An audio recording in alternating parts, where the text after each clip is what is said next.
Muito boa tarde a todos. Hoje, diretamente do TV Babel, iremos falar sobre a língua portuguesa ao redor do mundo. Você sabia que ao todo 9 países adotam a língua portuguesa como oficial? E também que até na China se fala o português? Bom, isso e muito mais irá nos contar o historiador e filólogo Pedro Figueiredo. Muito boa tarde, Pedro.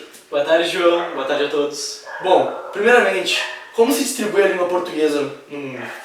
A língua portuguesa ela é encontrada em todos os continentes do mundo, com a única exceção, é claro, na Antártica. E os países que adotam ela oficialmente compõem um grupo chamado de CPLP, Comunidade de Países da Língua Portuguesa. São eles Brasil, Portugal, Angola, Moçambique, Cabo Verde, São Tomé e Príncipe, Guiné Equatorial, Guiné-Bissau e, por último e não menos importante, na Oceania temos o Timor-Leste. Ao redor do mundo também existem muitas comunidades que falam português de maneira informal. E a gente pode falar de algumas. Temos Malaco, na Malásia, temos Zanzibar, na Tanzânia, e também temos na Ásia algumas comunidades bem importantes. Na Índia temos Goa, Damão, Diu, e na China também temos a região de Macau. Sim. E como o português chegou a essas áreas tão remotas e diferentes do Ocidente, como por exemplo a China? Bom, é uma história bem engraçada.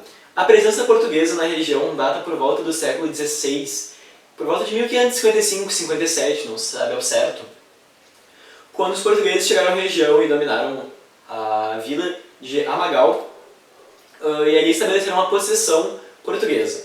Eles mantiveram o domínio até 1999, quando a região foi devolvida para a China após intensas discussões e revoltas que ocorreram na região, na recém-formada República Popular da China.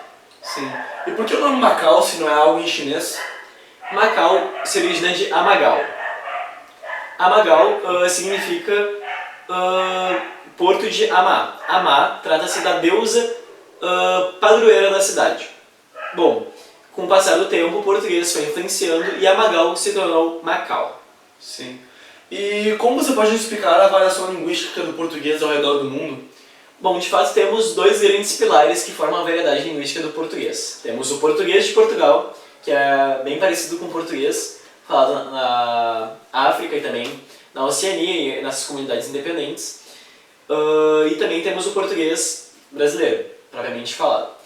A diferença entre as variedades linguísticas do português se deve pela semântica, principalmente, pelo sentido das palavras, pelo ritmo, pela cadência com que as palavras são desenvolvidas no falar, um pouco de diferença sintática, devemos dizer, como a colocação pronominal. E, teoricamente, não deveria haver nenhuma diferença ortográfica, desde 1990, com o Acordo Ortográfico de 90, que foi implementado há pouco tempo atrás, na verdade, que traria uma maior unidade ortográfica escrita do português em si. Claro, a ideia não é realmente uniformizar o português falado, isso é impossível e a gente já aceitou isso. Mas o português escrito, se uniformizado, torna muito mais fácil o estudo e o relacionamento entre esses países. Sim. E mais especificamente, quais são as diferenças entre o Brasil e a África? Porque ambos foram colonizados por Portugal, Certo. Porém tem diferenças. Bom, as diferenças linguísticas de Brasil e África, por mais que ambos sejam, de fato, tenham um passado em comum como colônias portuguesas, se deve a alguns fatores. Um deles é o tipo de colonização que foi empregado em cada país. No Brasil, a gente tem uma colonização mais tranquila, que não implementa tanto a língua. Já nos países da África tivemos um período de imperialismo, uma neocolonização, que é demarcada muito pela imposição cultural e linguística da matriz sobre as colônias. Também a gente pode citar outro fator muito importante, o tempo. O Brasil ele é um país desde 1822, enquanto que esse fato só vai ocorrer nos países da África a partir da segunda metade do século XX. Então nós tivemos muito mais tempo para desenvolver o que hoje é a nossa variedade linguística do que a África teve para desenvolver a sua. Por isso é tão parecido com o português de Portugal e a gente é tão diferente. Sim. E por que a África decidiu adotar essa língua como oficial, se haviam várias diferenças entre as tribos, etc., né? Bom, se a gente for olhar para os países individualmente, quase nenhum tem uma maioria que fala português de fato. Moçambique, por exemplo, 40% da população fala português, mas somente 0,18% da população reconhece o português como língua oficial. Em São Tomé e Príncipe, a porcentagem de pessoas que falam português é 2,5%. É uma porcentagem extremamente baixa.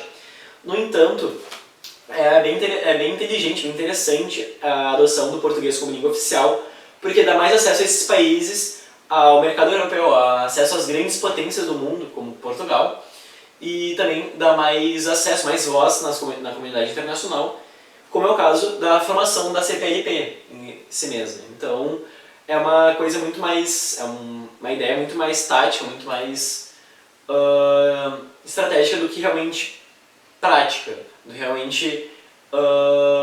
do que é fácil de ser feito, porque se nós formos ver, a maioria desses países, sua grande maioria, existe a presença que é fortemente falada das línguas crioulas, são línguas locais que muitas vezes se misturam com o português e acaba que é mais fácil adotar uma língua externa do que uma língua interna, uma vez que havia muitas línguas desde a Conferência de Berlim, quando a África em si foi repartida.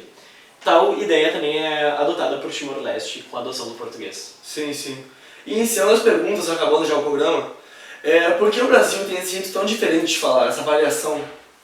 Isso é uma boa pergunta e, na verdade, existem vários fatores que contribuem para o português brasileiro ser tão diferente das demais formas que o português assume nos outros países do mundo. E, bom, já foi citado, é claro, o tempo que o Brasil teve para se distanciar de Portugal, que é muito maior que as colônias que se tornaram independentes recentemente.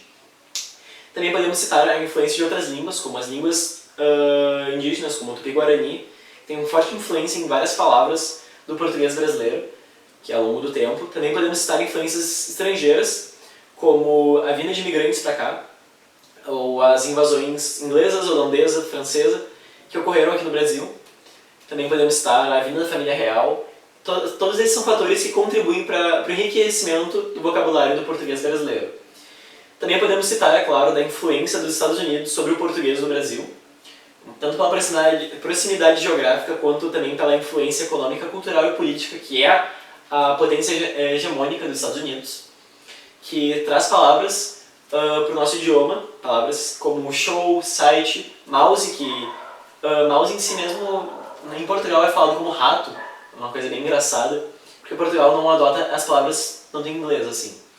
E são chamados estrangeirismos. Então, é por isso que o português brasileiro se tornou algo tão único com o passar do tempo. Sim, sim. Muito obrigado, Pedro, por responder nossas perguntas. Realmente foi uma honra tê-lo aqui. Muito obrigado e boa noite. Muito obrigado, João. Muito obrigado a todos que participaram dessa entrevista e muito boa noite. Antes de encerrar a programação, um último aviso. Agora, com o novo coronavírus, o Covid-19, é muito bom sempre lavar as mãos e evitar ao máximo aglomerações. E com essas últimas recomendações, eu lhes desejo uma boa noite e obrigado por sua audiência.